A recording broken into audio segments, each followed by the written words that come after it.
Thank you so much for coming. Mr. Chen, just so you know, we have Lisa Jeffers here as well as Natasha Watkins. So if we could unmute them as well, that would be great. So good evening, everyone, and welcome. This upcoming year, your child will complete one of the most important milestones in his or her life. The first day of kindergarten, which is so exciting. And I understand that you and your child may be feeling excited or perhaps apprehensive or even maybe both. I want to take this opportunity to welcome you and your child to Durham Catholic District School Board. The beginning of a school year is an exciting time in your child's life, especially kindergarten students. We have prepared an approximately 1-hour presentation with information and an opportunity for you to ask questions that you may have regarding or concerning procedures or routines, programming, or etc. So please note that this session is actually recorded and it will be added to the Durham Catholic District School Board website for other new parents or guardians to use as a resource. So this upcoming year will be a very exciting time for your child's education, and kindergarten is a very exciting time to build your child's educational foundation. So we are very happy to partner with you on this journey and this new beginning that you're ready to endeavor. So don't blink, this upcoming year will certainly come very, very fast. So with no further ado, this cute little video, the next slide that you're going to look at is a welcome to kindergarten introduction video. And we're truly excited again, like we had said, to have you and your families join us here at Durham Catholic.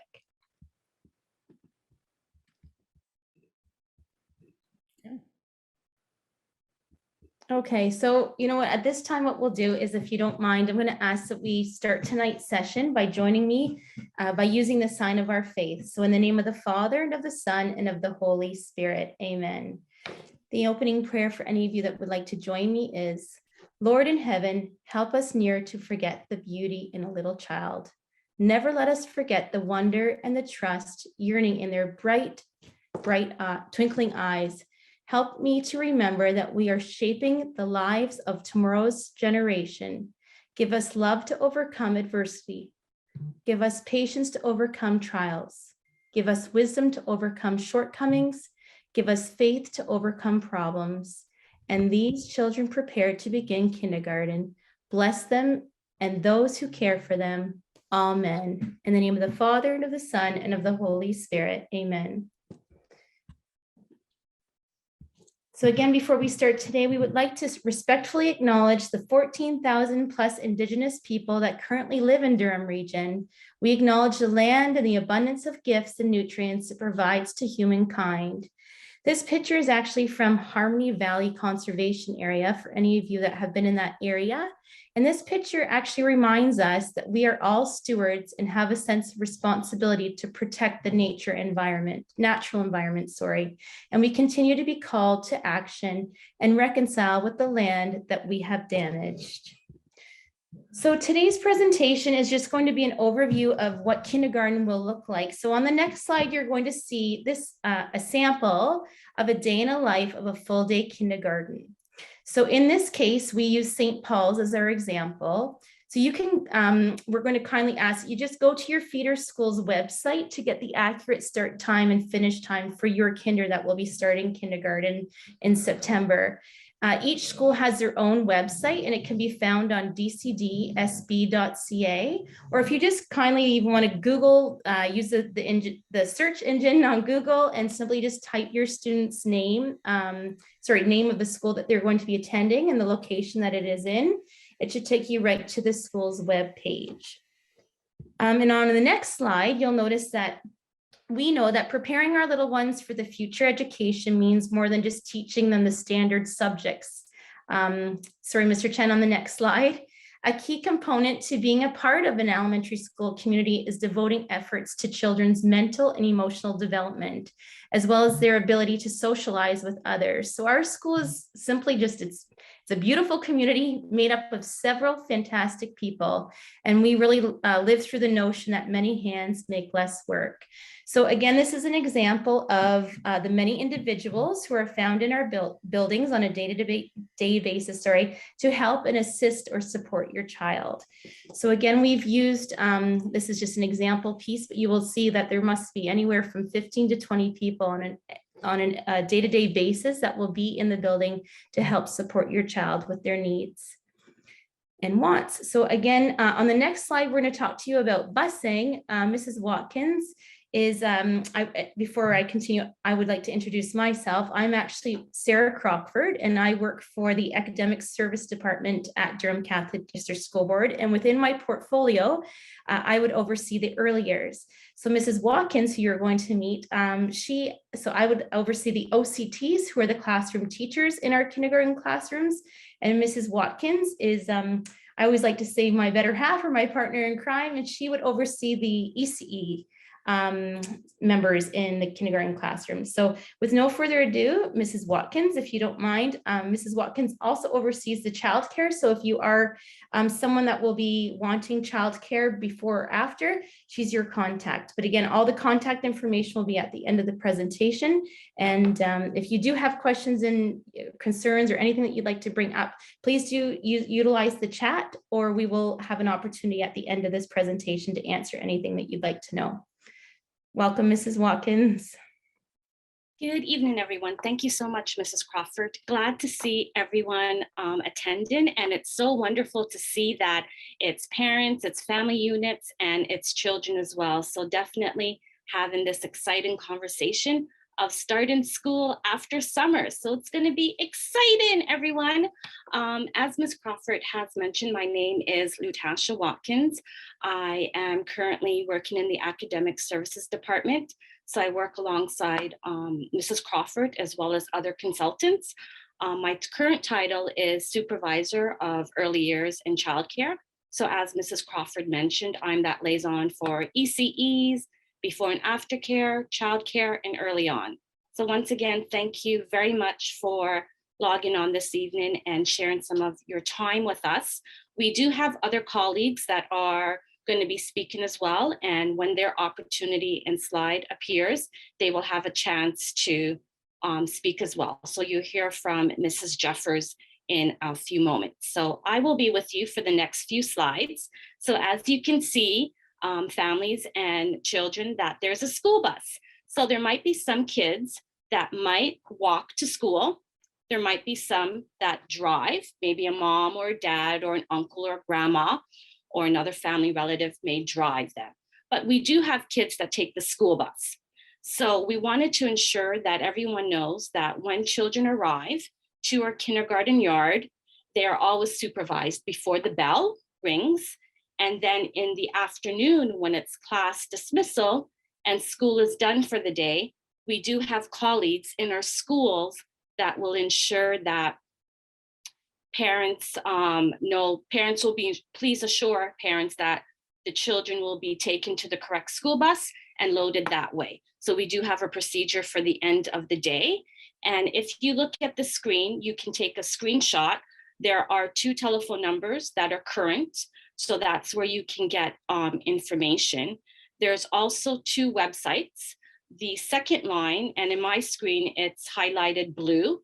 That's information where you can get guides, where you can read it as a parent, as a family unit, and share information with your kids or gain more knowledge about the school bus, the arrival and dismissal procedures.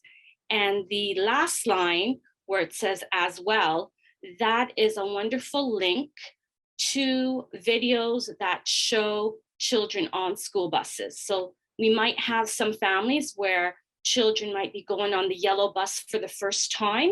So that link definitely has wonderful buses, wonderful videos about buses to show how you go on it, how you might sit on it. So definitely lots of good videos there that everyone can definitely discuss.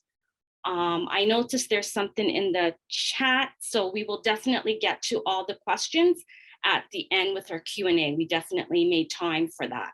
So I'll go to the next slide. So this slide, this is passionate for definitely Mrs. Crawford, Mrs. Jeffers, and myself. And I wish we had an hour just to talk about this, but definitely to respect everyone's time. This goal, this screen is basically what the kindergarten program is about. So as you can see with what we formatted here, the goal is for every child to develop the skills needed to be healthy and secure, emotional and socially competent, eager, confident, successful learners, and to be respectful to diversity, to equity, to inclusion of their peers. So when we think about all this, this is definitely so much. But when we think about it, the lens that we have in kindergarten is what that graph shows at the top. So basically, we understand that all children are competent, and you guys are curious, and you're capable and complex thinkers. You have rich potential and experience. So based on what the kindergarten document says, which is what I've just stated, we believe all children are this. So with this, we definitely know that children are able to reach their full potential. You might be wondering how we do that, because kindergarten now is a play-based model, different from when many of you that are online went to kindergarten. So how that works is, kids are just not doing unstructured play all day. Play is their work, but we try our best to talk about provocations with Ms. Jeffers will further discuss that.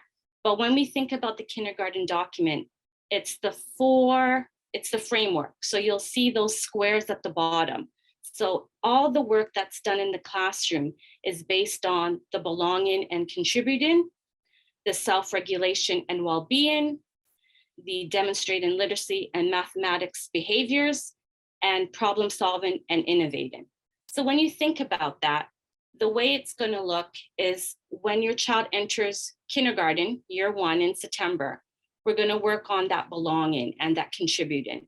So ensuring that all children have a voice in the classroom, all children feel comfortable, and with that, we may help with self-regulation. So that may look like the ECE or the Ontario Certified Teacher doing co-regulating, helping them to express their feelings, whether they're happy feelings or whether they're not so happy feelings. So that is definitely something that we do. And then we build on that once you're comfortable, and we know this as adults and as parents, once you're comfortable, you have a voice in the classroom, or you're able to express yourself, then that's when the learning is going to begin. When they're able to demonstrate the literacy, learn the math, be creative thinkers, being able to problem solve and show an innovation. So that's basically our goal for kindergarten, is looking at the educating team that's in the classroom, ensuring that we have these 4 frameworks in our classroom, but also ensuring that the children that are in the kindergarten classroom have an opportunity to explore.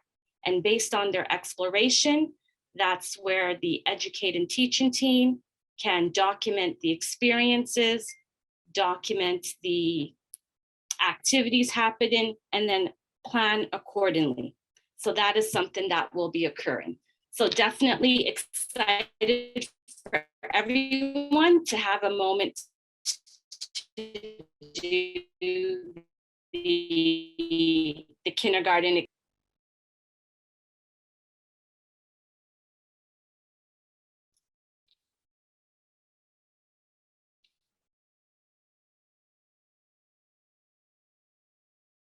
Next slide, please. So continuing with the kindergarten, we definitely have what we call here the learning through inquiry. And that's just expanding with what I have explained. So we make sure that our programs are engaging our youngest learners, that there's hands-on experiences, and that we encourage asking questions.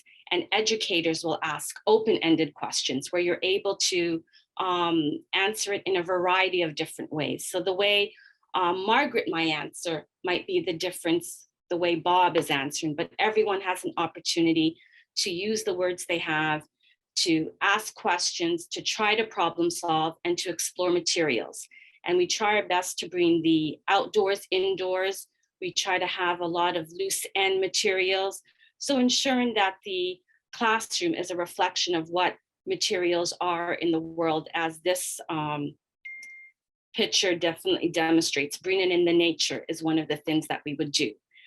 So exploring the materials in different ways and ensuring that they're able to use all their senses when they're exploring the different materials, and then communicating in different ways. And at the bottom of this screen, it says page 4. We definitely will go into this document a little later with ways that you can learn more about the kindergarten program and how you can support your children in your home. Next slide, please. All right, learning as a whole class. I believe that was Mrs. Jeffers. I'm not too sure if she's unmuted as yet.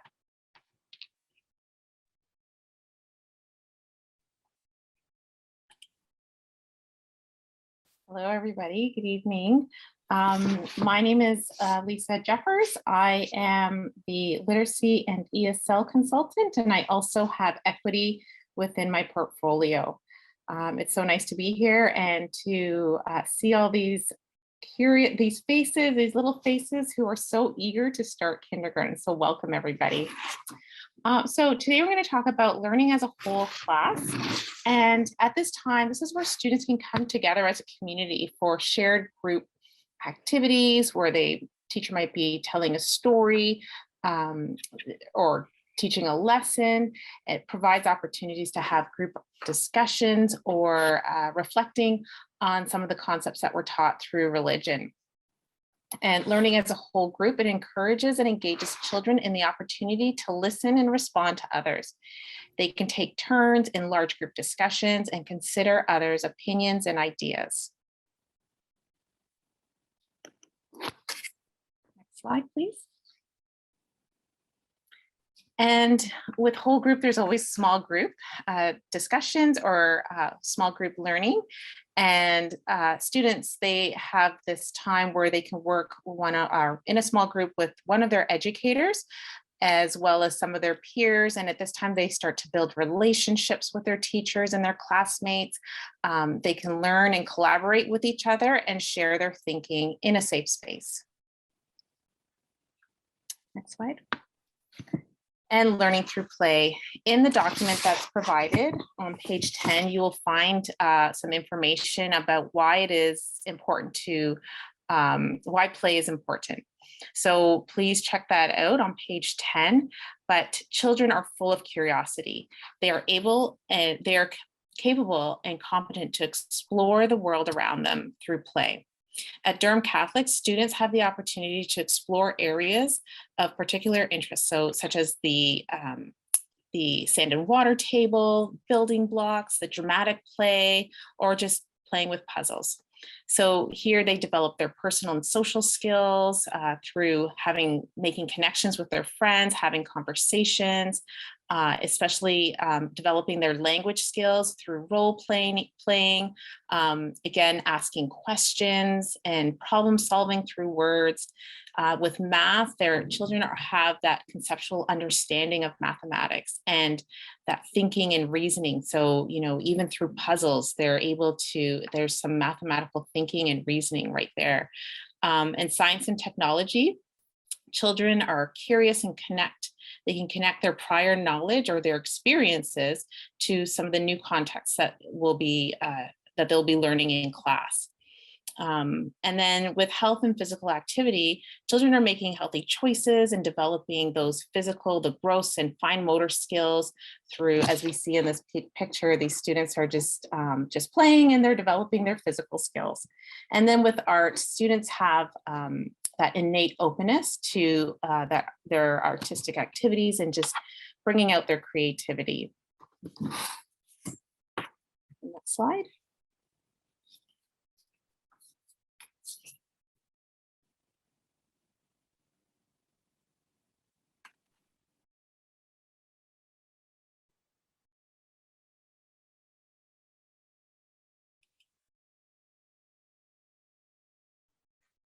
Okay, thank you. I can see that there are some questions in the chat and we promised to get back to you. In fact, we can start writing in the chat ourselves. I know that there was something about class size, and then someone just asked about the documents that we're referring to. Just so you know that if you do visit Durham Catholic District School Board website, you will find all of these documents online. As well, if you want to contact your feeder schools, wherever you have registered your little one, they will also have these documents. There are hard copies if you wish to have a hard copy found in your school as well. We do encourage obviously the online version, but they all will be readily available to you on our website as well as your feeder school. So looking at this next slide, our goal at Durham Catholic District School Board is to help build confidence in taking learning outside. So whether it's in your schoolyard or a walk within the community, outdoor education truly is an extension of learning that is actively engaging your child through play, through imagination, exploration, through creativity, and of course, questioning. Daily outdoor learning helps to develop healthy, active lifestyles and routines for your little one. And while providing them with hands-on experiences in our natural world, through these experiences, the children then will learn to understand and respect nature and feel a connection to our world and our community in which that they live in. So please note that your child will be going out each and every day, 30 minutes in the morning, 30 minutes in the afternoon. So we are kindly asking that you or that your child comes to school wearing appropriate clothing for all weather conditions. So some little key tips that we may want to add, perhaps you want to have in the winter an extra pair of mitts or a wool hat, a scarf, or whichever you choose to send your child with. It's always nice to have some extras. Your child will be provided a cubby in their classroom as well. You know what, I always asked, I'm a former kindergarten educator myself, so I always used to ask my little ones to bring in a little baggie and a couple pairs of socks for those wet and cold days that we're always blessed to have as Canadians. So you'll get more information regarding this from your child's classroom educators closer to when they start school, so probably mid-summer, I would guess. And if you haven't heard, feel free. Your child's secretary at the school is an excellent key source. Truly, they know so much. So it's just a phone call. And for more information on how to extend outdoor learning within your home, again, we'd ask you to kindly refer to that document, the online document, if you wish to hop on our website, which I can see someone shared on page 11. And it's called, this document itself is called Learning to Play and Playing to Learn.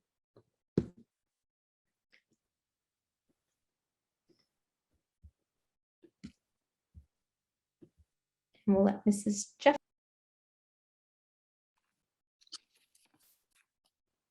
Sorry, I'm just a little bit in tears right now. I just found out one of my former students, grade 3 students, is on today. So you know who you are. Please wait after tonight so that we can have a little chit chat. Oh my gosh, this is amazing. Sorry. Learning through provocation. So again, you can refer to page 12, pages 12 and 13, and you'll find it. I just put the link up for you to refer to, and you can go through it after as well. But so provocation is when educators place materials within the classroom to provoke students' curiosity and engagement on a topic. So students are given the opportunity to engage with materials that were intentionally provided for them. Many of our inquiries begin with a provocation. So your child will be involved in many different kinds of activities designed to help young learners explore, discover, and grow. And as you can see here, just at this picture, I can see my own daughter who's in kindergarten. She would just go crazy with what's in front of her. She'd want to investigate, she'd want to learn, she'd want to research, she'd want to draw pictures. So there's so many opportunities for students when they are just provoking their thinking and their curiosity.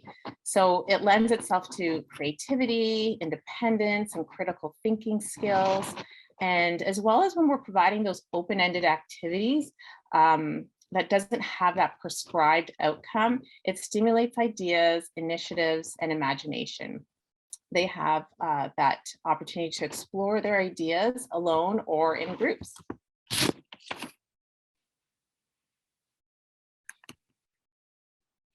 So often parents or guardians worry about whether their child is ready socially, emotionally, cognitively, or even physically to begin school. Those are very normal emotions to have. So our job at Durham Catholic is to build capacity around mental health, equity, and inclusive education, safe and accepting schools, and healthy schools for all members at Durham Catholic District School Board community. So to enhance your child's social and emotional readiness, we have compiled a list of community partners that can provide services to support your child's overall well-being and to help prepare and ease the transition into kindergarten. So our community partners offer programs such as library groups, early years programs, school readiness circles, and recreational programs. So again, we kindly ask that you visit our website at durhamcatholicdistrictschoolboard.ca to see the list of offerings for school readiness programs. And it really is the essentials to, we're hoping that you can really involve yourself in some of these programs before you do enter our schools. So this September, Durham Catholic District School Board was fortunate enough to have ETFO, and ETFO is an association in which our DECEs belong to. They purchased a program called Pikapak. Pikapak is a research-based and literacy-focused platform that easily integrates social, emotional learning into our kindergarten classrooms. And again, this is happening within Durham Catholic District School Board, which we're very excited about. This then promotes that lifelong social emotional learning skills, which then further reinforce, they're further reinforced at home. You will actually receive this digital resource, which it's called Pikaville. And the Pikaville is very easy to use. It's all been like put together so nicely. Really, essentially, everything is at your fingertips. And at Durham Catholic, we want to pillar the next generations of globally aware, enthusiastic, and empathetic citizens of the world. So when you enter your kindergarten classrooms in September, your classroom teacher or DECE will provide you with the login information that you will have so you and your family can utilize this amazing program at home. So this program has been really, truly a crucial part of our kindergarten program this year, especially with the many layers that the pandemic has created for our little ones. And we also are very excited to tell you that we have also partnered with Sick Kids Hospitals. So we are currently piloting a program in collaboration with Sick Kids. And this year, our kindergarten educators have been certified in what we call the Introduction to Infant and Early Mental Health. So these are really great initiatives that we have started. In our next slide, you will see that in addition to the goals set in kindergarten document with the kindergarten document, I apologize, our Catholic school community embraces a faith-filled learning environment that develops a whole child. So at Durham Catholic, we are responsible for sharing the gospel message and promoting Catholic education. So the religion program In God's Image, that's the resource that we would use, celebrates the wonderment and the awe alive in children, leading them into wisdom and allowing them to experience life as a trace of God. At Durham Catholic, we have integrated inquiry through the religion resource called Sowing Seeds. We've really been promoting this new resource, as well as the updated religion curriculum document into our religion program. The Sowing Seeds document truly just centers most of the learning around scriptures and provocations. So that's a lot of edubabble, but your child will come home with all of these really exciting things that they will be learning in their classrooms. There are many reasons to choose Catholic education. However, the one that I personally hold very near to my heart as a former kindergarten educator, as I shared, as well as a mother of 3 children, is that Catholic schools are faith-based schools whose educational purpose is not only the transmission of knowledge, but also the formation of the whole person in terms of body, mind, and spirit. Children are truly taught about growing in faith, love, and ministry to show their love of God through service to others. Students are encouraged to share their talents and resources with others in need. For example, schools will often be involved with things like food drive collections, cards for veterans and the elderly, and making even, I know our school did casseroles for our local food pantries. Those are some of the things that our youngest students, so your little ones, will begin to see and do in their schools. And it's awesome because then they'll begin to observe the labor of their work and the goods for others. So through teachers' guidance, your student, your child, will engage in service projects as learning experiences and witnesses of their Christian faith in action, which is super cool. And so as a faith-based learning environment, it adopts the teachings of Christ that are central to the missions and visions of Catholic kindergarten educational experiences. So that's why I chose Catholic education for my 3 little ones. And I'm sure that that's one of the reasons why you have hopefully chose our Catholic education for your little one. So again, the next slide, by building your child's confidence and readiness for school, you will be climbing another step on the path to success. So some of the suggestions that I just want to share that which may help prepare your child for school and the experience being a positive experience is maybe you throughout the summer, these next upcoming months, again, obviously COVID has put a little bit of a layer on things, but it looks like things are opening up. So that's very promising. Perhaps you want to provide your child with plenty of opportunities to encounter new people, new situations, socialize and communicate with children and other adults. You want them to be able to dress independently. You would like them to play outside as much as possible. You want to allow your children or child to make their own choices. Not always. There's a lot of love behind a no, but for instance, if it's even picking out a pair of mitts, maybe you lay out 3. Which pair of mitts do you want to wear today? Take responsibility for their own actions and their belongings.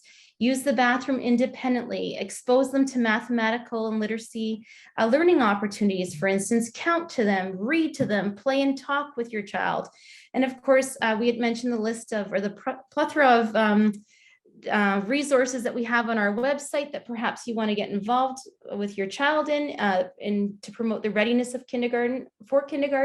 But just again, involving your child in a community readiness program is always essential, and we really do encourage it, or even just a day camp or cooperative learning opportunity. All right, Ms. Watkins.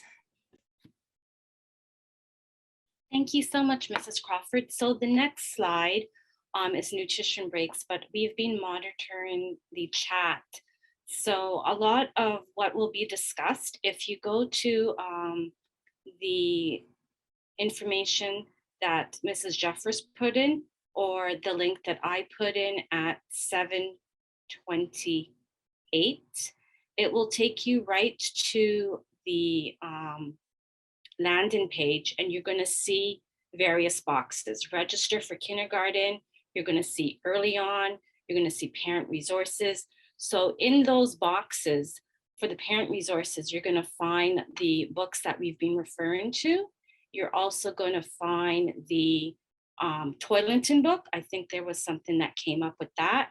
And also another parent in our community put in our chat, where's their information about school readiness programs. So all of those will definitely be there. And I know this is something that we will discuss at the end of our presentation, but we do have another presentation coming up in April with our childcare partners that will further explain those school readiness programs. So definitely, I just wanted to try to address some of the chat before we talked about nutrition.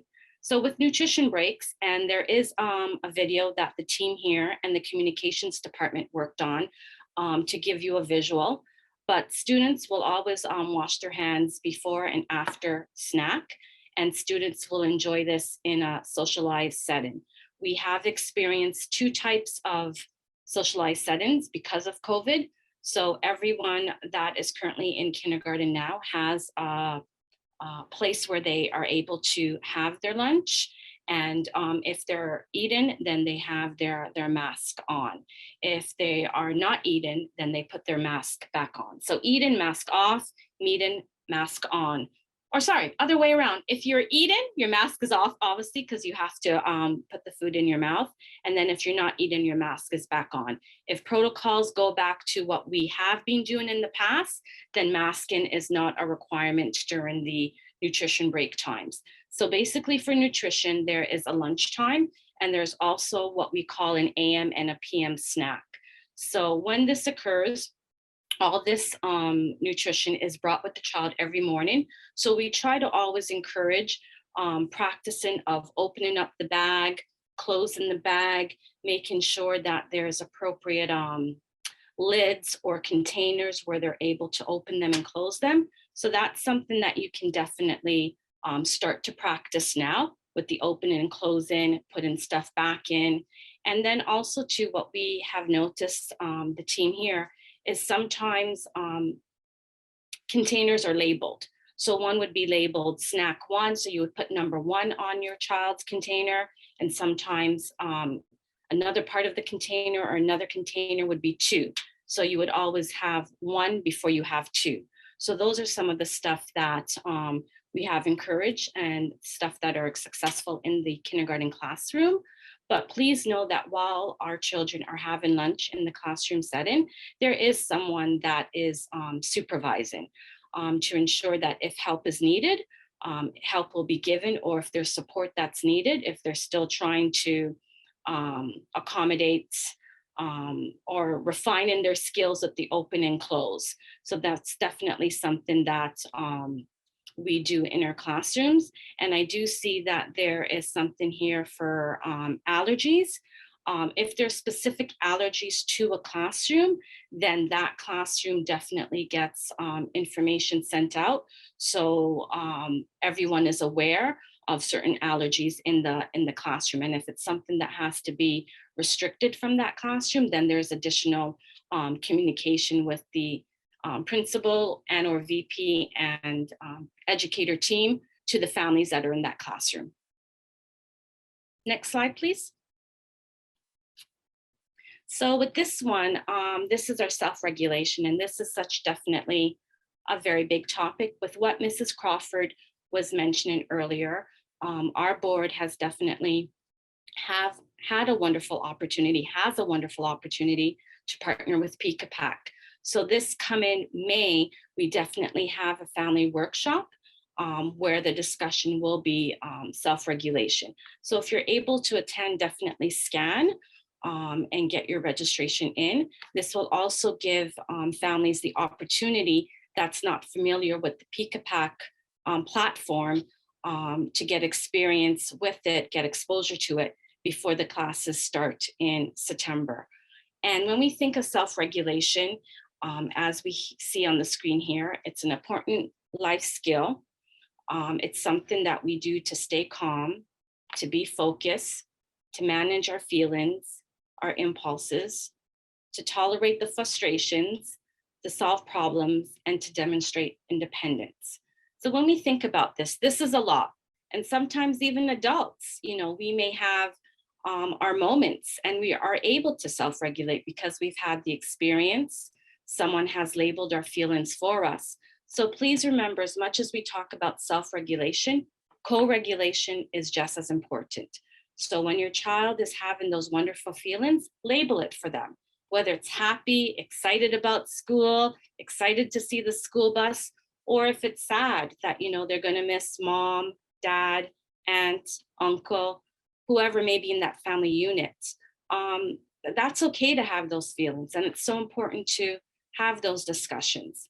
So the more we co-regulate with the children in our lives, then we're able to self-regulate. And then when we're able to self-regulate, then a lot of things can go smoother at times, because when we're in a calm state, we are definitely able to listen more. We're able to contribute more. We're able to help. We're able to be more productive. So that's why the kindergarten program focuses so much on that self-regulation skill. It's so important to always keep in our mind and support our youngest learners when they come in. And it's so important to do that because it's a new environment too. It's the classroom's new, the educators are new. So definitely this is a key topic, definitely with the new routines, helping them to problem solve, working together. And sometimes it's trial and error. But definitely we wanted to have a slide that talked about the self-regulation. And please know that in our classrooms, there's different ways of supporting that. Sometimes there's a quiet zone. Sometimes some classrooms may have Pikapak working with zones of regulation. Sometimes there will be sensory materials that children can use to help them calm. And please know that self-regulation does look different for every child, because every child is unique and needs different things to help manage their feelings. Next slide, please. So here it is. I think this has been the number one question coming through, and definitely thank you for being very curious. So these are the books that we were referring to. So when we talk about Toileton, it's My Toileton Learning. And if you go to that webpage that Mrs. Jeffers and myself put in the chat, you'll be able to find that. When we talk about the resource that Mrs. Sarah Crawford was talking about, Learning to Play and Playing to Learn, that is there as well. So there's all those files, and kids can. It's an older publication, but in this book, I like to say, it's an oldie but a goodie. I hope I'm able to say that. But in this particular book, it has activities that you're able to do at home. It talks about self-regulation, going into more detail with what I and the team were talking about in regards to the different feelings and how to engage your children with that. It talks about helping to build self-confidence if you think that is an area that you have to work on with your child, working together. It also has information about the different temperaments that a child may have, and based on, different temperaments, how to do things. And all those three resources connect back to each other, because even the Toileton booklet has some great information about temperaments, and based on the temperament, how to approach the Toileton. So definitely three great resources, and they are on our website, as well as a lot of other information on our website as well. Next page. Speech and language.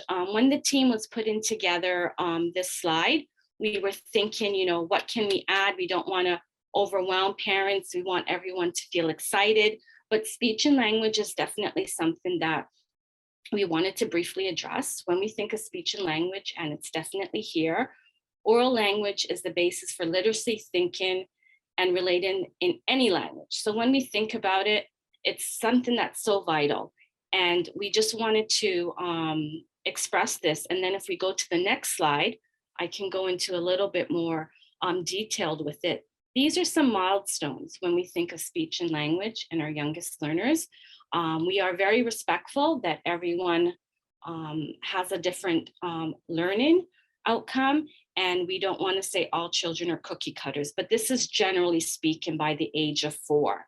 So by the age of 4, most children can follow 3-step directions. So it'd be like, go to the closet, get your shoes and put them on. Something as simple as that. Or start to use adult type of grammar. So the way we would speak, we will start hearing our kids have a similar vocabulary to what they're expressing. When we think of telling stories, their stories will have a beginning, will have a middle, and an end. It might be a little shorter, but they will start to understand what makes up a story, those 3 components. They will start to problem solve by talking with adults and talking with other children. For example, if they can't find a toy, Grandma, I can't find the toy. I had it this morning before school. So I wonder where it can be. So those are definitely some wonderful indicators. And then being understood by strangers for the most part. So there's some clear language. So when your children are entering our kindergarten programs, at the beginning, the educator team will be a stranger to them because it's the first time they're going to be meeting, but we're still able to have those dialogues. And then also too, the rhyming of words. So definitely those are some indicators that we wanted to put up, because that's so important when it comes to the speech and language, and to ensure that communication is going well. And as I'm trying my best to engage everyone, I do see in the chat that someone has mentioned Grandview. So we do have a slide that's basically going to talk about that as well. So we'll go to the next slide. So when we talk about speech and language, and as one of our parents in our community wrote, one of our community partners is Grandview. So you can definitely give them a call. We did check the number this afternoon, and it is a current number. And they also have a really great website. So if you just Google Grandview and put it in, you'll get to their website, and it just has a whole bunch of information of what you may need if you feel that this is a concern. So that is something that we definitely support, and you'll know more about them in the coming weeks when we do have our the beginning of April, when we have the community partners. Hopefully we'll be able to have one of them attend. And then also with speech and language, please know that our schools do have certified speech language pathologists that are part of our school team. So we do have internal support as well within our school to support that piece if that's something that's needed. And definitely the way it's done, if it's support within a school system, please don't feel that your child will be singled out. We definitely have a great speech and language team here where things can be observed in a group setting, observed in a play setting, and obviously you as the parent, the expert, you will be part of that journey if a speech and language pathologist within our school is supporting your child in that piece. Next slide. Toileting. This is a popular question that sometimes comes up. No, your child doesn't have to be fully potty trained before entering kindergarten. However, we do ask that you look for signs of readiness. That can be anything from children being curious, wanting to go to the washroom, wanting to try to use the bathroom facilities. It can also be you notice that there's less accidents. You've noticed that they are staying more dry. So those are definitely examples. And then as the team here has mentioned, that My Toileting, which is a booklet that's on our website, it has really good information. And we've highlighted page 12. That's a wonderful page for additional information, but definitely look for the indicators. Some indicators will come soon. Some indicators will come later, but it's so important to take this milestone when it arrives like any other milestone. Don't pressure it, don't push it, work with your child, and we will definitely get there together. If there is any accidents, you know, the school educating team will definitely support. I believe Mrs. Crawford had said earlier on in our presentation that always have that extra bag with a second of everything, a second top, a second bottom, undergarments. So if an accident does happen, that they're able to do that. I notice here that it just says, are children coming to the washroom or expected? It all depends.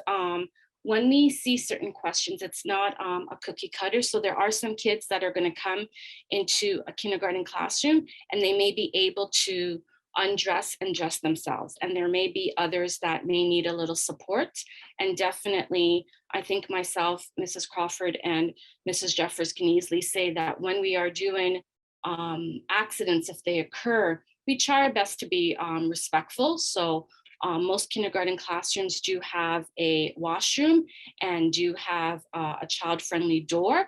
So we are able to provide support if needed, but still make sure that their privacy is definitely something that is the utmost concern and something that we are respecting and doing.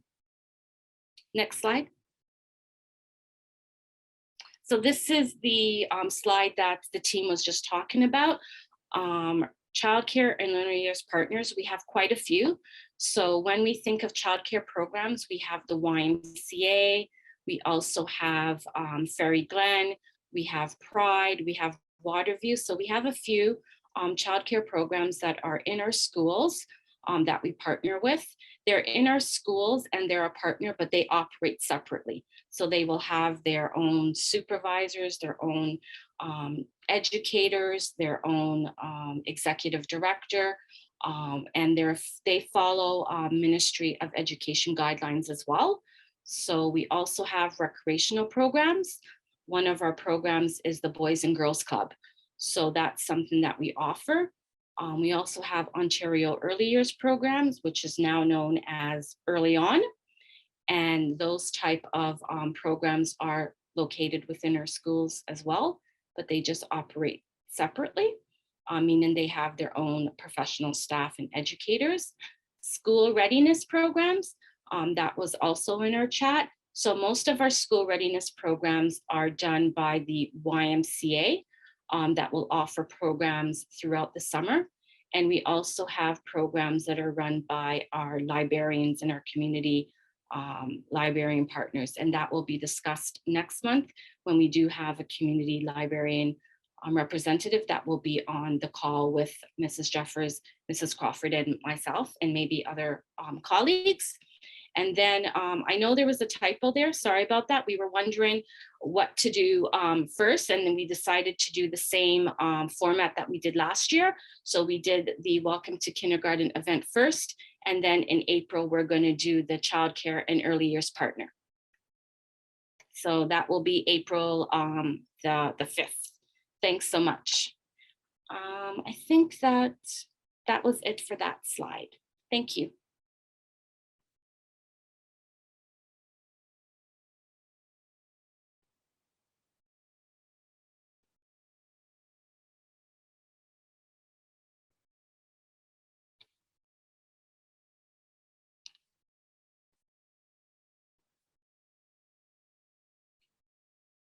Oh, I see, Mrs. Jeffers. You just have to unmute you.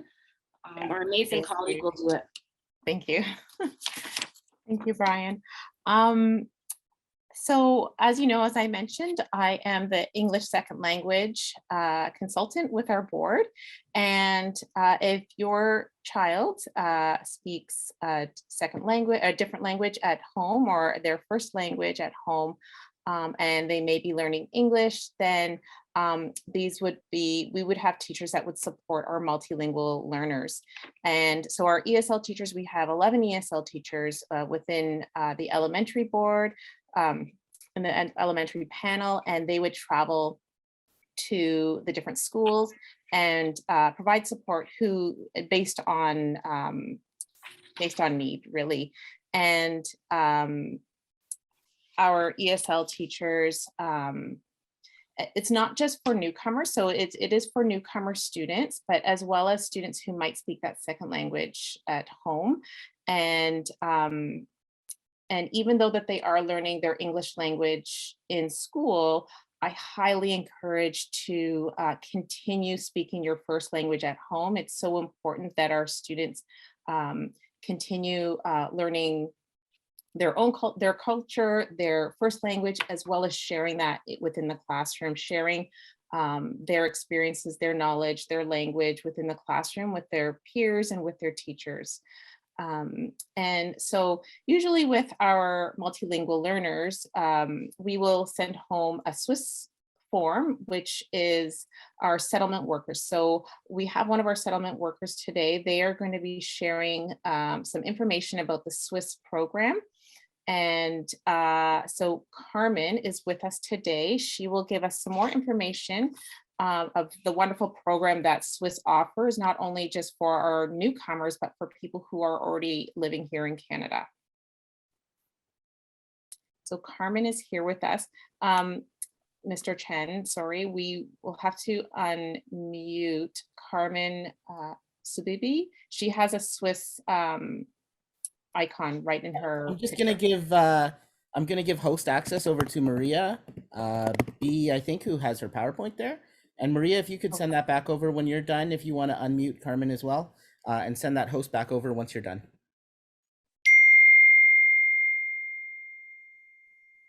Thanks, Brian. Hello, good evening, everyone. My name is Carmen Subibi. I'm one of the settlement workers in school. There's our PowerPoint. Our program is a partnership between Immigration, Refugee, Citizenship Canada, our office, Community Development School Board, Community Development Council of Durham, and of course the Catholic School Board and the Public School Board. Next slide.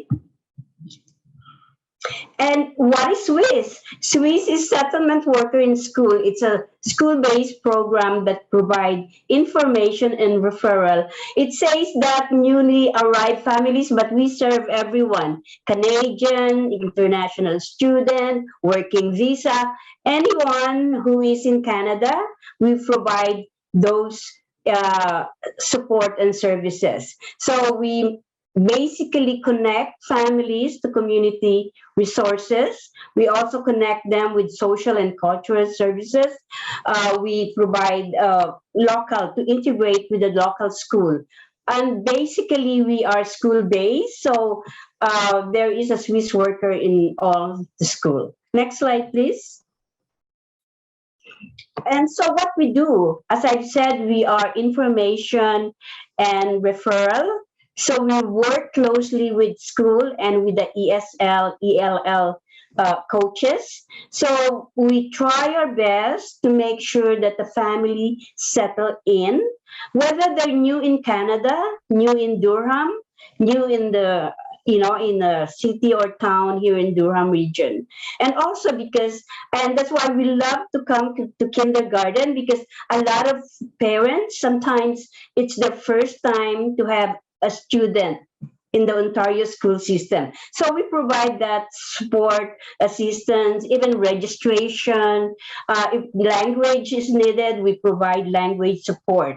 And of course, I always say, from winter boots to housing to job, all this need that the family might have. So we always work with the ESL, work with the teacher, the principal, and we say, like, if you have new families, please let us know. Because right now you might not know your need, but eventually, along the way, you might find some needs. Next slide, please. And as I've said, we're 7 Swiss workers.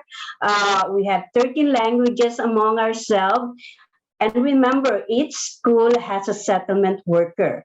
So you can ask your principal, your ESL teacher, your child teacher, if you need any help. And we are in 180 elementary and secondary school. I am at Notre Dame, so those schools that are in the north, I'm your Swiss worker. But there will be a lot of opportunity for you to meet your individual Swiss worker. And that's it, a short one. Thank you very much. And that's our contact information, just in case you need some help or a question or just want to know something. Thank you very much for being patient and the kids listening. Thank you so much.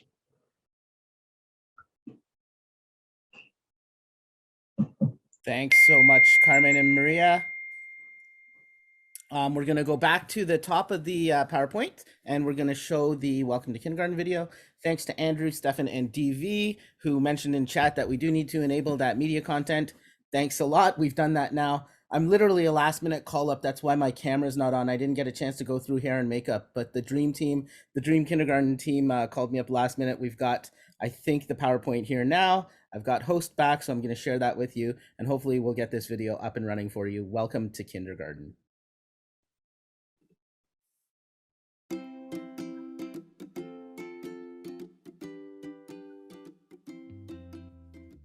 Welcome to Kindergarten at Durham Catholic District School Board. Kindergarten is a full-day program. The kindergarten curriculum is designed for play-based inquiry learning. In the classroom, we have a combination of Year 1 and Year 2 kindergarten students. These students are supported by an educator team. Our kindergarten program establishes a strong foundation for learning in the early years. We do this in a safe and caring play-based environment. We promote the physical, social, emotional, spiritual, and cognitive development of all children.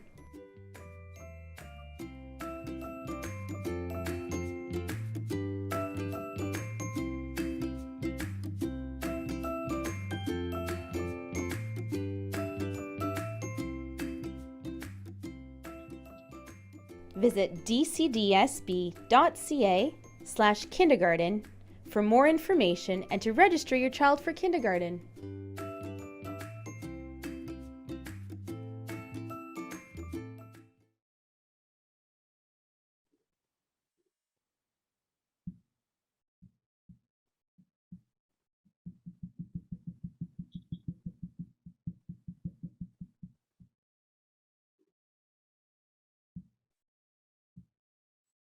Thanks, Mr. Chen. We can just go to closing prayer if you don't mind at this time. And then what we will do is we will do our very best to ensure that we answer any questions that you have.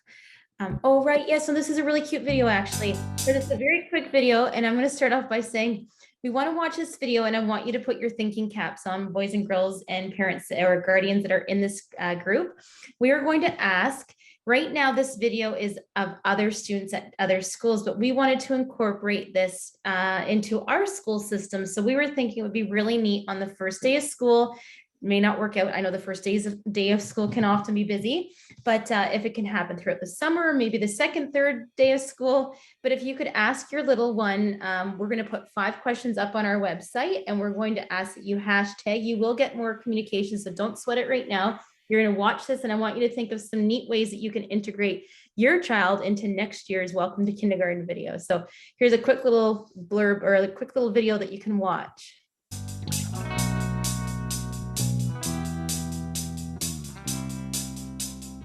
Who's going to Big Kid School this morning? I am! Ready to go to school, dude? Are you going to be shy? No. Are you People love.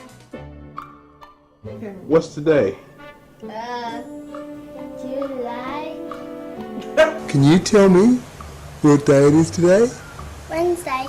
What are you starting today? I don't even know what you're talking about. Kindergarten. What's today? My school. What's today? Kindergarten. Are you a little excited? Yeah, it's sort of nervous. Excited? Really excited. Are you looking forward to it? Kind of excited because I'm nervous a lot. Excited about your first day of school? Excited! I'm just totally excited. What did you learn at school today, Ted? Nothing. You learned nothing? Not one thing? What did you do? I didn't learn my eggs either. You didn't? You learned in school? We learned about,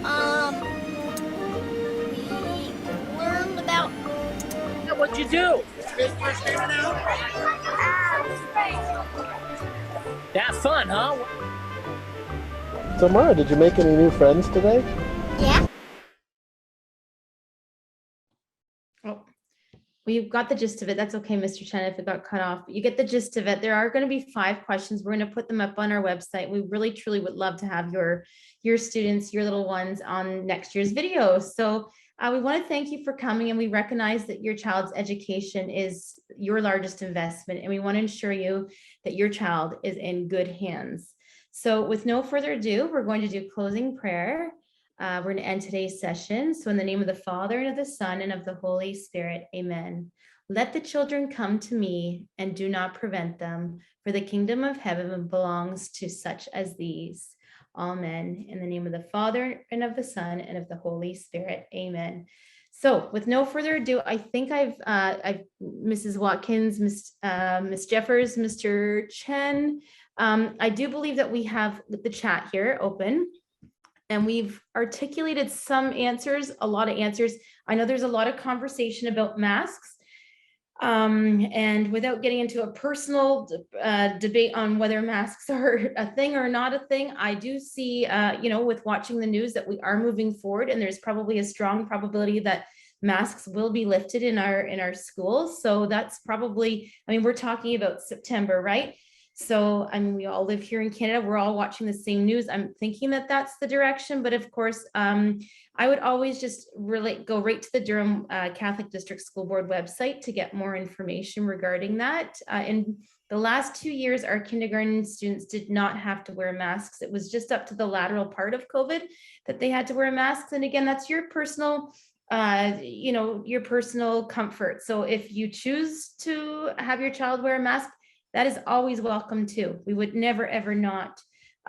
You have to make a decision which works for your family. So I hope that answers that question. Again, ladies, Mr. Chen, jump in at any time. Any important aspect of speech and language I think we touched on. Mrs. Crawford just wanted to add, Sure. I do know if for whatever reason, mask is still a requirement for kindergarten, then it's definitely having those discussions with the administrator. So your school principal, there can be various reasons why a mask may not be something that your child wears, and then whether that is medical or not, but that would be a discussion that you would have with the administrator being the school principal, and then they would definitely take it from there. I did want to mention someone had asked about Pikapak, and I said that I would put the QR and the QR code into the chat, and I can't do that, so I apologize.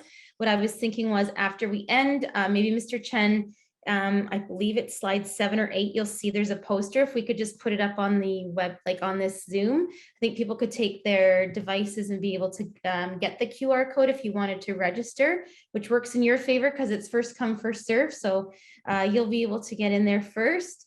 And if not, again, just go right back to our website. I believe that our communications department said it would be going up on Monday of next week. I'm actually on holidays, so I can't commit to that, but I know that she's not. So I do think that Mondays, she's always great with that kind of stuff. So I'm assuming that it will go up on Monday. And if not, you're more than welcome to call our school board. I can put that number in the chat as well, and they can direct you. How do you sign up for Pikapak sessions? So I just answered that. How do you, again, the question about conflicts with other students, that would be something that you want to take up with your student's classroom teacher and principal. Obviously, we promote positive relationships amongst our students. And again, I know that Mrs. Watkins had outlined a lot of the great things that we have in our classrooms to really promote that social, emotional, physical, and cognitive behavior. So again, to talk about the other question regarding supports, we do have EAs, educational assistants, ABAs. We have a lot of support. If your child is someone that is coming into our system with some sort of exceptionality, we are the school board for that, because we have great supports in that department for sure. But again, you want to ensure that you go to your school, your feeder school's principal, probably sooner than later, so you're able to have those supports for the beginning of school. We have people in our buildings called PST, that's a short form for program support teacher. There's someone else that you may want to lean on if you have a child that perhaps even has you have concerns around speech. Those would be an adult friend or an adult person that you may want to communicate in terms of any concerns or supports that you feel that you may require for your child. What accommodations are provided for children with food allergies? Mrs. Watkins had touched on that. Ms. Watkins, if I'm missing any of them. There was a question about, which I think Brian put in here, but an app that, oh, no, sorry, he didn't, he put something else.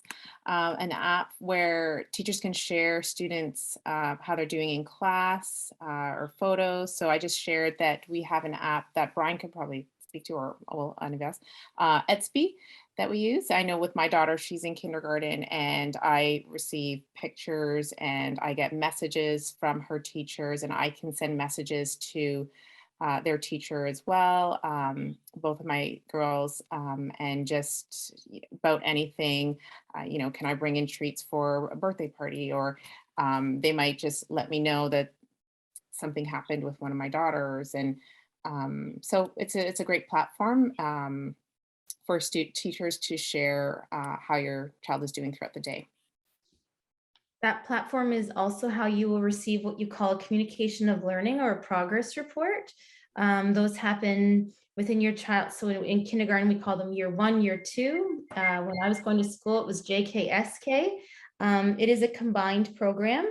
So you will get a progress report in the early part of the year, and then you'll receive a communication of learning again it's usually the end of January, early February, as well as a communication of learning, and someone else would call it a report card, but in kindergarten, we call it a communication of learning. You'll receive that in June as well. So those are great pulse checks in terms of how your student is doing academically, socially, emotionally. And again, it's based around the 4 frames. I'm thinking that we've got all of them. Oh, I do see someone has asked, are there monitors on the school bus to help the kindergartens during the ride? And the answer would be no, there are not. However, you will be meeting the bus driver at and the bus at the bus stop. Your child will then get onto the bus, and an adult will meet your child at the school. They will not get off the bus until an adult is there to supervise. I can see that people, what is the maximum number of children in a class? So the maximum number at Durham Catholic is actually 30. In our class, very few of our classrooms meet 30. Our average class is, 25 to 26 in our class. We have 2 adults in our class. At that, there's 26 students, you'd have an OCT, so a classroom teacher, as well as an DECE. And then if you have 15 or less, you would have a classroom teacher only. So you'd have an OCT. That classroom would not require an ECE. Do we need to register for the bus? Yes, you do. So hopefully you got that information off of that slide. And if you don't, this presentation will be up on our website, as well as what we could put Mrs. Watkins, if you could add that website into the group chat, that would be amazing. Do we need to register for the bus? So I said that. Is there a parent volunteer allowed during the school day? Great question. There hasn't been through COVID. Hopefully, again, like I said, if restrictions lighten up, we really do. Most schools, it's a school by school thing, but most schools, I would say, generally speaking, really appreciate any adult help. There is a protocol that we follow when we let volunteers into our buildings, meaning that you would have to, you would require a police check, as well as there was a vaccination piece to it as well. Again, I would check with your school directly, your school that you've enrolled in. I don't believe before and after school care, right? So childcare meeting, again, it was April 4th, right, Ms. Watkins? I think the 5th. 5th, thank you, Mr. Chen. So we are having another Zoom meeting thank you very much. So April 5th, Mr. Chen, April 5th will be our meeting on the before and after care. So Mrs. Watkins will be bringing in a lot of our community partners. She's put the website, thank you for the bus, into the chat. But our childcare partners will be here to speak about all of the before and after care and the programs that they offer to serve our children. Mrs. Crockford, a bunch of people are also asking about mailing lists. Is there a mailing list, or do they just need to subscribe to the kindergarten page on the website and potentially DC pick? That's right. Yes. So there is a mailing list. We're in the process of doing that. But yes, certainly go onto our website and subscribe. Power School. So we're trying to wait till the end of, so people are still enrolling in kindergarten. So we're trying to find a time frame. We're thinking we'll probably pull a mailing list end of April, early May. We'll have the vast majority of people that registered at that point, but then we will put together a mailing list and that information will go out. But for right now, we're just kindly directing you, to go to our Durham Catholic District School Board web page, as well as if you have any questions, contact the school that you've registered your child at. And just to add to the dialogue, there have been a few parents in our community asking if there is a accident when it comes to the bathroom, if it's a number 2. So definitely if there is an accident that needs more assistance, we will definitely ensure that help is given. At the end of the day, we respect all the children in our classrooms, and we want to ensure that they're treated with dignity, they're treated with respect, and they're able to get the assistance they need and then go back into the classroom. So definitely that's something that we do. When I have been in a classroom as a registered ECE, has there been accidents in the past? Absolutely. As mentioned earlier on, accidents will happen. And we do try our best to definitely support that and ensure that it's done in a respectful manner as well. So definitely that's something that we do support. Another question that came in is assessments. An assessment is not a requirement to register, but if you know that your child is having challenges and there has been certain supports that are part of your family, you can definitely share that information to ensure that the school has all the information they need to ensure that all the proper supports that might be needed is given. So that is something, if it has been done, you can definitely share it. If it's something that hasn't been done, then there's no worry. And in the landing pages that Mrs. Jeffers, Mrs. Crawford, and Mr. Chen and myself have been talking about, there is the nippusing. That might be something that you have done or your pediatrician has supported. So that's something that you can do. And then there's a look-see. So it's basically, I wouldn't call it an assessment with the two items I mentioned. It's more of a tool to help you and your family, to guide you on the right track if everything is coming along accordingly, or if there's special attention that may be needed. So those are stuff that we've talked about, and it was mentioned in one of our slides. And as Mrs. Crawford mentioned, in the next few days, this slide will be up on our board website. We also have a YouTube page where this and last year's information is there. So definitely those have additional information too. There's a question here that I have, and I think Mr. Chen would be the best person to answer this question with his EDSB expertise. So for EDSB, I think when signing up for the EDSB through EDSB, they're asking for a server address code. Yeah, it's DCDSB. So it's just 5 letters. Yeah, DCDSB. Thank you. Thank you. There's a lot of questions around meeting your DECE or your ECE and your classroom teacher, and that will be happening. Again, you will get direct information. Typically, the information will come out mid to late April from your school. If you have not heard, let's even say by the end of April, you would want to directly contact your school that you have registered your child at. But every school is different, but every school offers a welcome to kindergarten evening or presentation of some sort where your child will be able to put a face to a name, meet the principal, meet the classroom teacher, meet the CE and any other people, adult people in the building. Again, our webs, due to COVID, last year we actually call them MLS tours, but we actually went into our schools and our classrooms, and you may even see them up on our website where we did a virtual tour of each classroom. That may give you some insight too, if you've got, some little angst around, what school's going to look like. You're more than welcome to look at those on our websites again.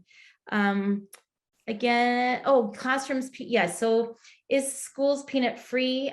No school's peanut free. It will go classroom by classroom, but again, we're very cognizant of allergies, and we do our due diligence on that. And again, please contact the principal regarding any severe allergies that you do have, and the principal will notify the program support teacher that I shared that with you, and of course the classroom teacher.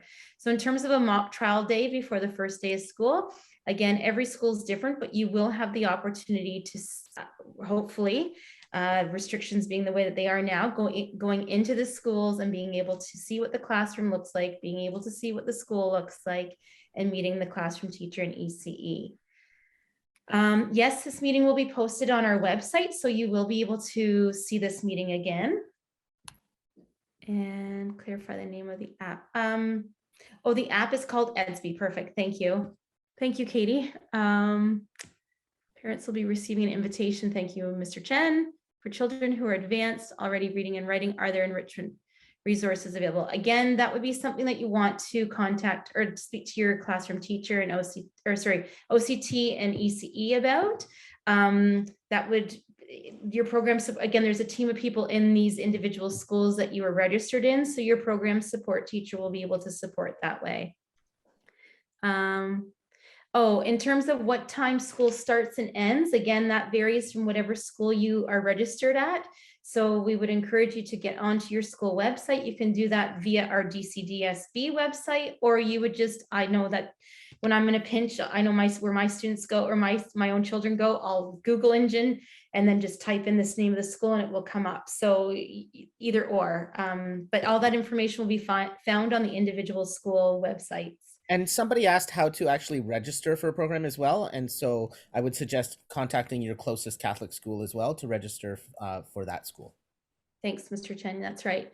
And I definitely know during this time, kindergarten definitely looks different just due to the fact that COVID has been in the mix. So please know if there's anything that is changing or will change, the communications department and other colleagues at a board definitely do a wonderful job with keeping everyone updated. So whether that's updating the website, whether that's sending out an email.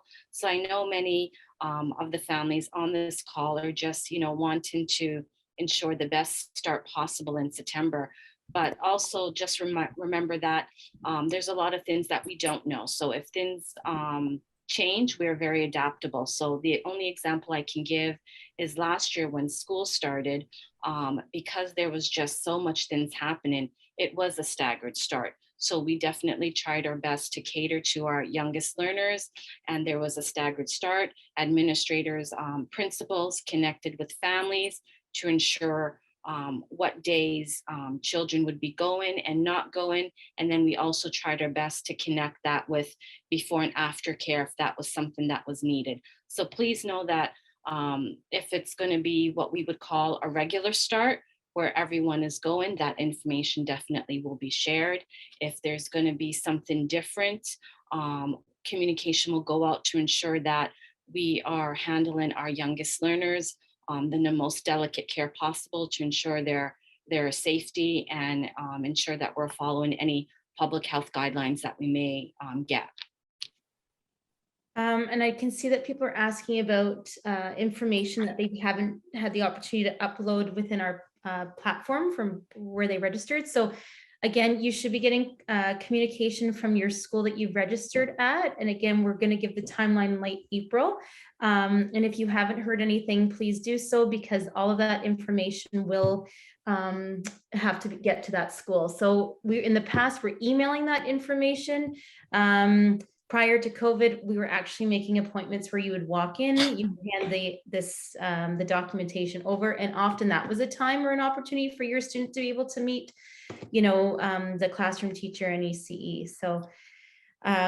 So much has changed in the last couple of years, but again, I would directly go to the school. Let's just wait till the end of April. If you've registered this far, that's where you should be at in terms of timelines. And then by the end of April, early May, if you haven't heard from your school, make sure that you connect. And there was another question that came up in regards to toileting. So definitely, your child, what they may need to feel comfortable, or if there is an accident, what they may need. So as Mrs. Crawford had mentioned earlier about providing extra clothing, if you feel that there are other things that may be needed, other care products, definitely put that in a bag, definitely label it. And then it's also important just to tell your child what's in their bag, just in case they may need it. And also just give a heads up to the kindergarten teaching team in the classroom, what's in their bag, just in case they need it as well. Some have done wipes. When I used to be in the kindergarten landscape, Kleenex boxes. So definitely there's certain things that one may not think about, but as we get closer to the start of school, that might be helpful. So definitely those items are more than welcome. To answer Mark's question regarding registration at a Catholic school, if you want to directly email me, I've sent you my email. I can help you navigate that. In terms of, there was a question about, Leslie, do you need to know how to wipe after? Okay, so again, Leslie, I would have to get more information about your specific situation. But yes, there's always an adult that will be able to help a student. We serve children in our classrooms, and we will absolutely ensure that your child is looked after. So hopefully that answers your question. And if you have more insight regarding your child specifically, again, I would direct that to your school and ensure that you have connected. Even having that conversation with your classroom teacher, your child's classroom teacher, is very important. Should I have heard back from my out of boundary school? No, not yet. So FM. So no, you should not have heard yet. I'm actually, one of my children are cross boundary as well, and I have not gotten information. I have gotten an email asking if I'm transferring schools or if I'm planning on leaving my school or moving, but nothing regarding school boundary yet. So again, schools are pretty busy and overwhelmed, so give them till the end of April. And if you haven't heard at that point, I would just, again, redirect a conversation with the school that you've registered your child at. And just remember, there's so many new routines that our youngest learners will be doing, and you are the parents, you're the experts. We can always start these routines. So when you think of us as adults, and I'll just share in the safe space, if I'm preparing for the next day, I prepare my lunch if I'm going to bring it, or I kind of know, I look at my agenda and I know what meetings I have and what have you. So it's the same way with our youngest learners. So, going over the bathroom routine with them, going over what they're bringing for lunch, ensuring that they know where it's located, going back to what we discussed previously, making sure they're able to handle the items they have. So when we feel confident, we're able to perform. And it's the same thing with our youngest learners. If you give them enough time to do their routines, shadow them, role model for them, then they can build up that confidence to either to do that task on their own or to feel confident enough to ask for help if they need it. There is a question regarding bullying. And as I had said, our job at Durham Catholic is to truly build capacity around equity and inclusivity and safe and accepting schools. So all of that can be found on our website. And again, we have uploaded it. I know that it's actually been uploaded in the last, and it's new information because we just did a survey, and that is all found in the portal of Durham Catholic District School Board under Safe Schools. So that may help you in that regard. And I think as far as all the questions, unless I'm missing something, please ensure that you read it again. There's one about field trips. Maybe Ms. Crawford will elaborate, but I know right now we've been doing like virtual field trips, but when COVID wasn't around, we did have field trips, we did do walks. So hopefully as things continue to go in the positive direction, maybe there will be a combination of both, but there is definitely field trip experiences that are definitely planned. When it comes to deadline for registration, kindergarten registration started in January. We definitely don't have a cutoff. It's always great when families can register earlier rather than later, but I think Mrs. Jeffers and Mrs. Crawford can know that sometimes school will start and we're still having a few kids trickle in that first week. So please know there's no deadline, but we do encourage registration to happen sooner rather than later. One last question that I did see come up a few times. I'm not sure if we answered it because there were times where I wasn't listening, but some of the parents are asking about whether or not there's the opportunity to meet the teacher in ECE before school starts, and two, if they can go in with their child on the first day. Yes, so to answer that, we were just saying, so at the end of April, you should have heard from your school. If you have not, please reach out to your school. Every school offers a welcome to kindergartens, whether it's a virtual, hopefully it's an in-person scenario where you are able to go in and meet your educator team, and perhaps maybe even see like a day in the life as a kinder. I know that we used to do that when I taught kindergarten, which seems like eons ago, but it wasn't. It was only 3 or 4 years ago.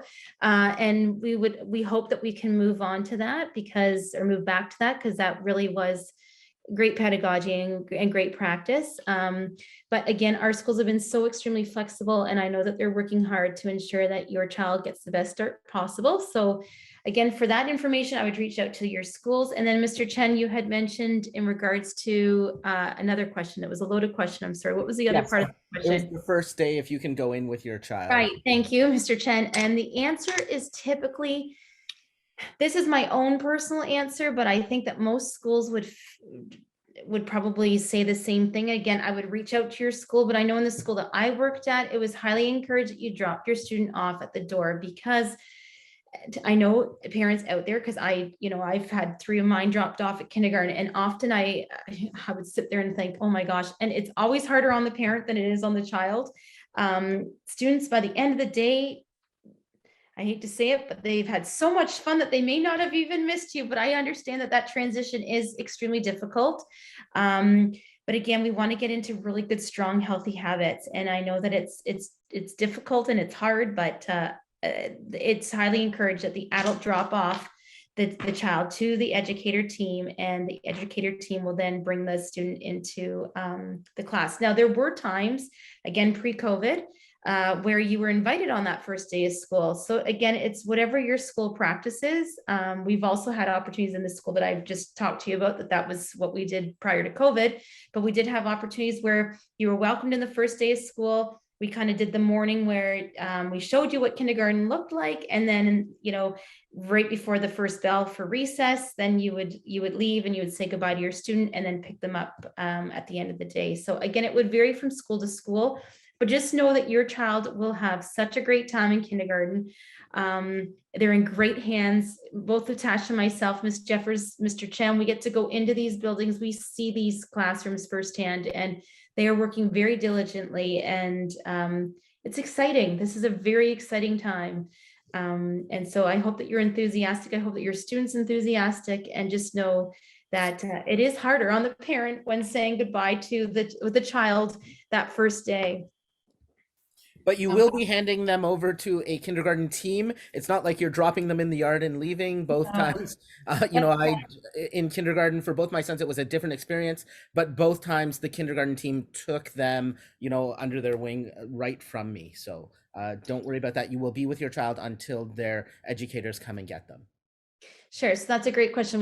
Thank you, Mr. Chen. Two great questions. So is there a list of expectations? No, there isn't. Cognitively, every child learns differently. So you will have students that will come in knowing their alphabet, students that will not know their alphabet, students that will know how to count, students will know how to print, students that don't even know how to print. So that's okay. I mean, everyone learns differently, and that's the beauty of the 2-year program. You will see so much growth, which is so exciting. Now, with that being said, like we had said, we've compiled an assortment of different programs that you can have your child involved in throughout the summer, these upcoming months, that do really promote readiness for school. And those can be found on our website. And then, of course, the list of things that we asked you to do, having conversations, ensuring that your child's getting out and interacting with other adults and children. Those lived experiences will really promote healthy learning. And then is there a list? Oh, sorry. How long are kindergarten yards typically monitored before start of school? Yes, it's 10 minutes. So 10 minutes before the bell, typically you're going to find 20 minutes. Now, it's mandated that it's 10 minutes. And if you do require extra time, then that's when you would reach out to a childcare provider. We've got great community partners. If your school is St. Matthew's and you need the YMCA, it's readily available. If you are a working parent or a guardian that needs to get to work, if start time is at 8:30 and you need to be at work at 8 o'clock, then there are programs that we have readily available to ensure your workday goes smoothly. And your child would feel very safe and would learn a whole lot in these great spots. Sorry, I just wanted to go back to dropping your kids off to your educators. I know for myself, when I drop one of my daughters off, she'd be crying, and it's hard to leave your little ones. But as a classroom teacher in kindergarten, when I was in the kindergarten classroom, when they came, within like 5-10 minutes, they were fine, and then they were walking around, they were socializing. So not to worry, within a couple minutes, they will be okay. And you have to remember too, as Mrs. Jeffers was saying, they will be okay. But as parents, it's always sad to see that our children are crying or sad, and it's okay to label that. So it's okay to say, Lisa, I know you're sad right now. Mom is going to work, but we'll see each other after your last recess, or we'll see each other when you're outside. So definitely trying just to ensure you've acknowledged that they're feeling sad, I think is something good to do. Even though we're feeling sad, acknowledge that. And I know sometimes we're busy, we may think it's okay to tell the teacher you're leaving, but don't tell your child you're leaving. It's so important to say that goodbye, so they know that you said goodbye and that you're coming back. And then sometimes when we say soon, children at this age may not know when soon is. So that's why I was trying to connect it to how the end of the day may look like. So if you know at the end of the day, with what the educating team has shared with you, if it's a carpet time, if it's going outside, whatever it is, you can always say, you know, when that happens, then, you know, mommy or daddy will be here to pick you up. But it's definitely a new experience, and there's definitely going to be excited moments, but some of our children will be sad, just because it's big school now and it's all day. So those feelings that definitely do come are definitely natural to feel, just like us adults. We have many different feelings, and children too, as we mentioned at the beginning of this presentation. They're competent, they're curious, and they're capable. So we just have to ensure that we're guiding them and labeling those emotions that we don't like to see our kids have, but we know that they're going to experience those sad moments or those anxious and nervous moments. And that was really well said. Thank you, Ms. Watkins. And then there was a question about an inhaler, a rescue inhaler. All of that would be stored, again, however the school. So do you have one or two, Leslie? Two. So often what will happen is one will stay with the classroom and then the other one would go to PST. And again, PST is EduBab, but so it's program support. The program support is someone typically that you would want to connect with if your son does need this inhaler often. Now, if it's a rescue inhaler, it probably isn't done often, but same with EpiPens. Yep, great question. All of that. So if you have two, that's great. So often it will stay in the classroom. You know what, always just connect with the principal, because I know that PST really oversees that piece. The program support department really oversees that piece, and then they can farm out where the EpiPen goes or where the inhaler goes. These were great questions. Thank you very, very much for your time. And it doesn't have to, need supply a doctor's note. No, you won't need to supply a doctor's note, because you've got as long as the inhaler has your child's name on it and the prescription number, you should be okay. If I can add to that, Mrs. Crawford, I know if your child is attending a before and after care program, sometimes additional requirements will be needed. So sometimes to ensure that if it's a EpiPen or if it's a puffer, that it's fully labeled with the child's name, that we know him or her in school, is something that's vital. And then with the who would administer it, there's a paperwork that is filled out. So there are individuals that would be the one to administer it. So there's a record of it, and there's also a record of when it was given. So there is a little bit of a track in a childcare or in a before and after care program. Right, and there'll be the same in a school setting as well. And again, that's why connecting with your PST and your administrator, meaning the principal, is the most important. And regarding your question to Tracy, connecting with the program support, they'll have all the protocols and what you need in terms of what you should hand in and what they need, or in terms of like who gets what and who will be administrating what. So hopefully that answered your question. Again, if you want more information on childcare before and after, we would love to have you at that next meeting that we're having. And please feel free to reach out if you have any questions at all. There's a contact on, is it the childcare contact, Mrs.